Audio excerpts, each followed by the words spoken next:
Hello and welcome to video number 6. This is Smart OTO real example and in relation to products.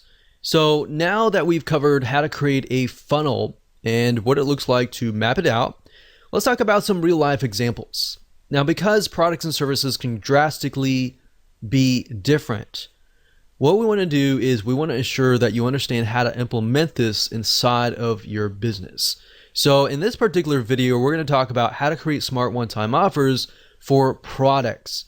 So if you have a service, you don't have a product, but if you have a mixture of products and services, I would recommend that you watch this one and the next.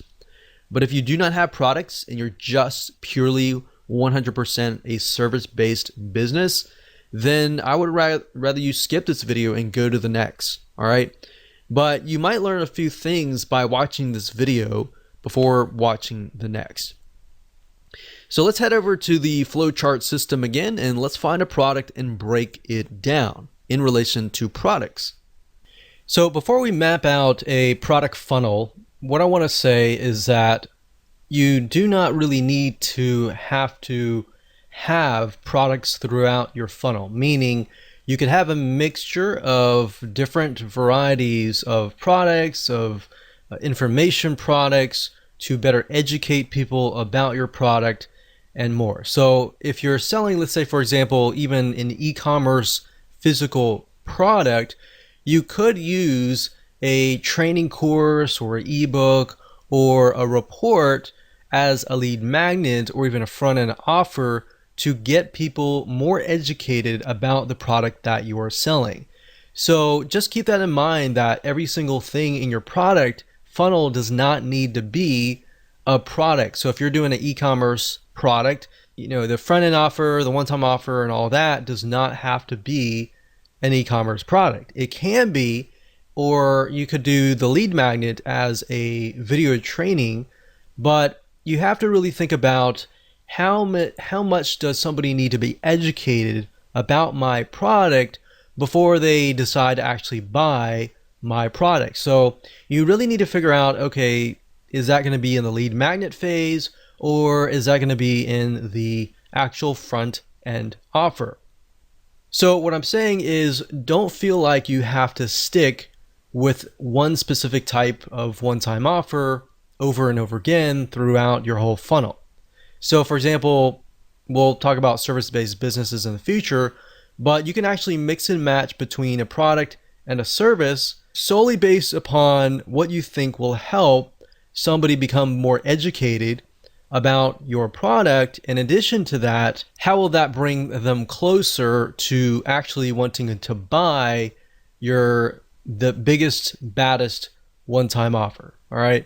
So let's do a product here, and let's just go ahead and do that. Let's do an e-commerce product. Let's say that we are selling scuba gear, and the OTO, let's do an OTO 3 for the sake of simplicity. So scuba gear is going to be basically everything, like all in one package kind of thing. All in one package.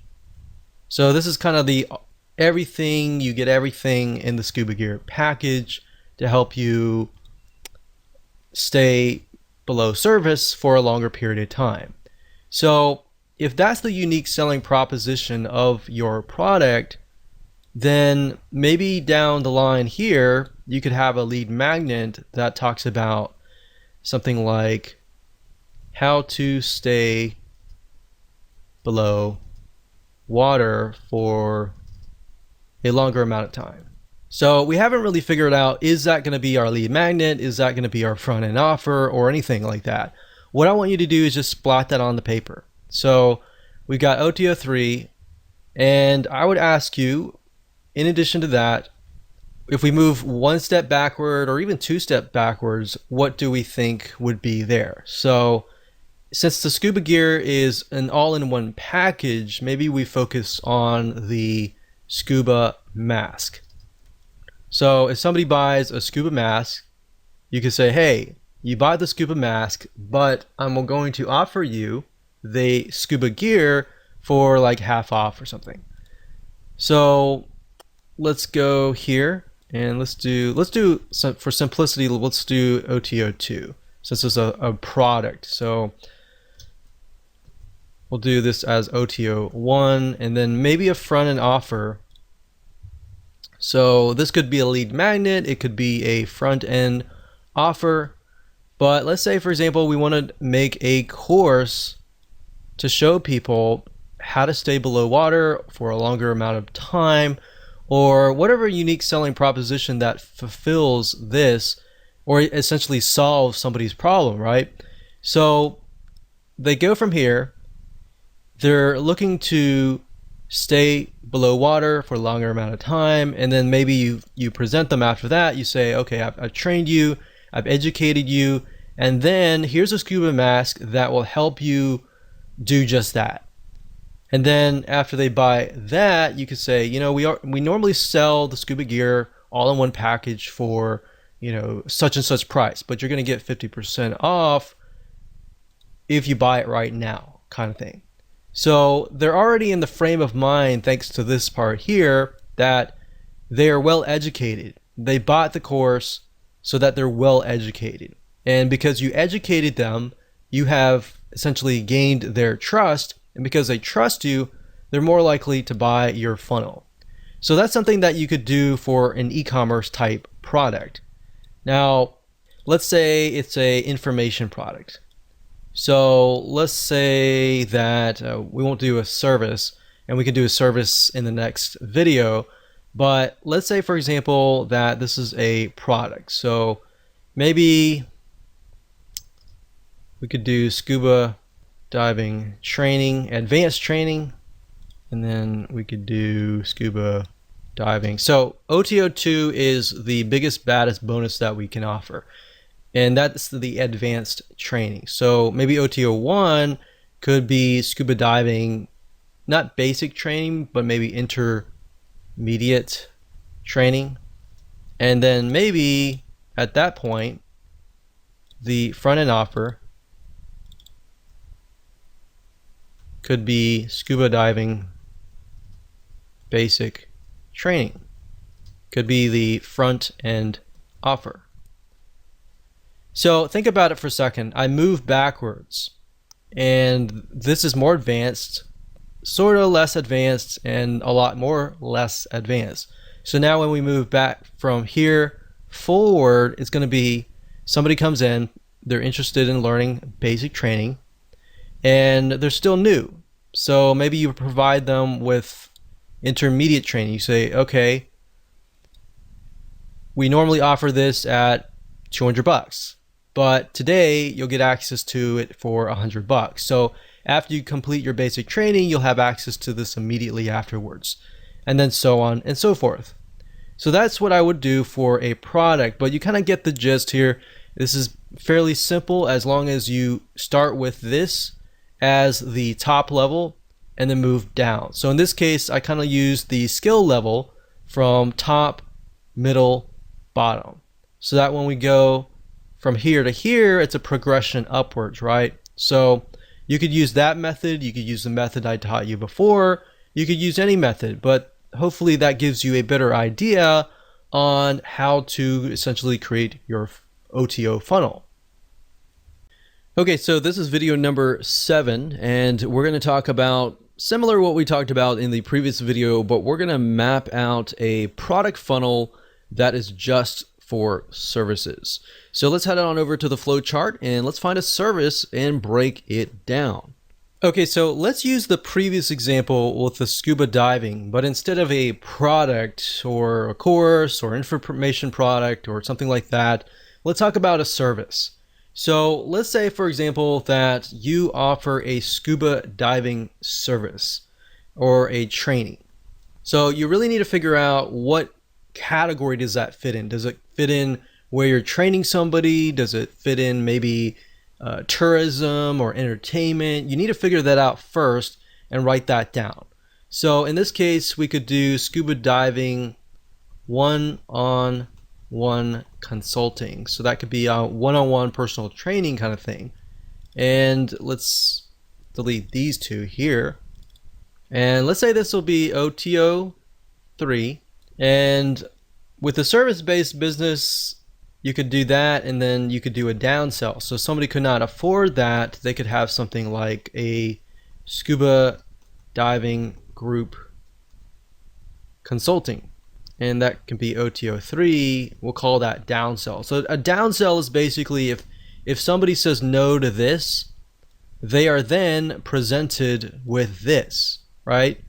So that's basically how it works. Now, how can we best ultimately sell this OTO3 here? Well, the best way to sell a service could be through a product, an information product, an ebook, a video course, something like that.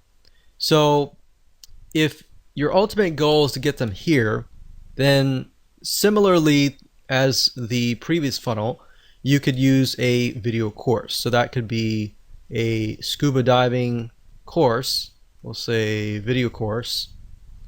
And then if we take a snippet of the course over here, this could be a scuba diving port. And then we can move back again over here. And this could be something like a scuba diving checklist, like a diagnostic test or something. So let's see, OTO 3, 2, 1, front end offer. So I'm going to actually do just OTO 2 because in this case we could solve their problems via this. So we're going to do OTO 1 or OTO 1.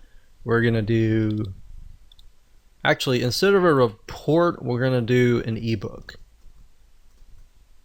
And that can be front end. And that could be anything you want. You could do something like the top 10 reasons why blah, blah, blah. You fail in scuba diving. And then you could have the done for you service over here that talks about how to succeed or how to avoid these failures or whatever. So this could be of course, the lead magnet, which is the freebie that you give away for free in exchange for somebody's email address so that you can communicate with them over and over again.